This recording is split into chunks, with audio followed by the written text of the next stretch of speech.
Hey everyone, welcome back to Sweat Success Podcast. I really appreciate you listening in. And if you are a person who's liking this show, liking and listening in on this stuff, go ahead, hit the subscribe button so that way you can get notifications on Spotify or Apple or wherever you're listening to this. Share it with some friends if you find it valuable. If you have any ideas, anything that you feel like you're missing out on, you've been listening to this podcast for a little while and you're going, I want to know about this. Write in, let me know, Benso@bizops.com. You can get me there, or you can hit up anyone else at our team. Support@bizops.com is also a great place to hit us up. But today I wanted to talk about something that I thought was, at least for me, of value, because I work with a lot of business owners on the side of getting them into the software. And then our conversations evolve into business, and it evolves into sales, and then it evolves into strategies and tactics and all of these other things that really are the focal point of how your business should operate. And at the end of the day, I always go back to the one thing that I don't understand,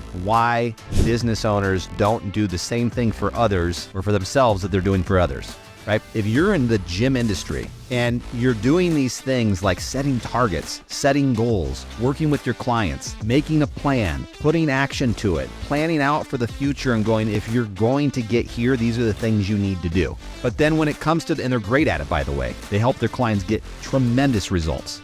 But when it comes to business, they don't do that for themselves. Why? Why don't you get into a mode of action where you're saying, I got to do the same damn thing for myself. I've got to say, this is where I want to be. These are the steps that I need to take in order to get there. And here is how I'm going to do it. To me, it's that simple, because you make it that simple for your clients. You should be making it that simple for yourself. So, when you look at this big picture, I come in, I'm working with a new gym owner or a gym owner that's been in operation for a while. And we're going through this process of, here's the software, here's how BizOps software works, and here's XYZ things to do in order to kind of execute on your game plan so the software operates the way you want it to operate to make your life easier. We get through this process, and then comments will come up on, for the past couple months, my revenue's been dipping.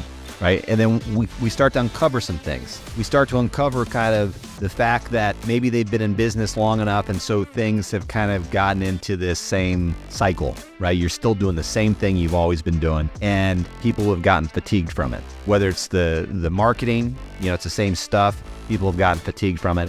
If it's the programming, people have gotten fatigued from it.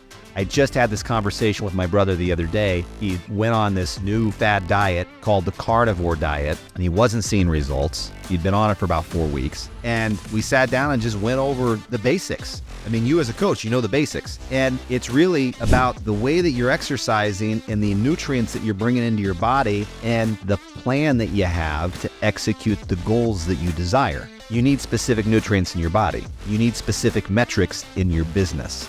And those metrics are defined by what your goals are going to be. Not every metric is going to be the same. I'll give you an example. If you're trying to build a personal training business, one of the metrics you need is setting up appointments so you can meet with people so you can build your personal training business. Okay. And so the metrics that you're looking at is not just from the point of view of how many people did you book, but also how many people are showing up, how many people end up purchasing. And if you know those factors, what is the standard? And if you know the standard, how far off are you from the standard? And then what things do you need to change or improve on to make it better? And if you have a competitor down the road that's charging less for something very similar, and you're charging more because you just need your business to operate and make money, what's your point of differentiation from your competitor down the road? If you do everything the same, why would people join you? Why would they join your business? You have to be inherently different. Something so different, in fact, that makes the consumer come to you and go, it makes sense for me to spend more money here. And it could be something so simple. It can be that you give them a 6-week nutrition program, or something that you know how to do that's unique to you. Something that you could do with your eyes closed. The other person doesn't know how to do it, but you know how to do it, and it's second nature to you, so you don't even recognize that it's a value, right? So you got to get into that. Like, what are you giving away to people already today that has value that people don't recognize, that your competitor's not doing? You just do it naturally because you're nice and you're good at it, and you don't realize it has value, but it has tremendous value to your clients.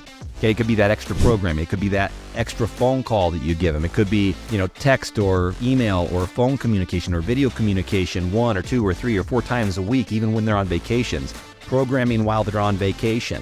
It could be the meal plans that you give them, the prep plan, the fact that you maybe go to their house, or the fact that you go to the grocery store to visit with them to show them how to shop. These are all things that have tremendous value.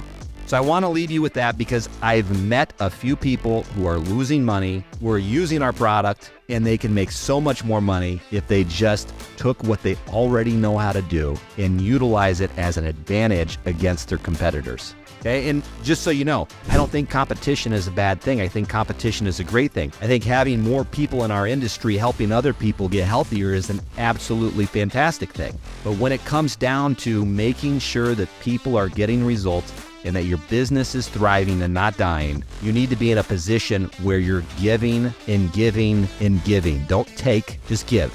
And when you give and you find that value, you're going to see your business start to thrive. Nail it down. I know that you've got something in there that's, you brush it off a little bit. It's the cobwebs are on there in that brain. Brush it off, get to the things that you need to get to and make things happen. Thanks for listening in. I appreciate your time. Again, if you like this show, you just hit subscribe, listen in, check our YouTube channel, and go to our social pages. Any questions, I'm always here. I love to chat. Talk to you soon.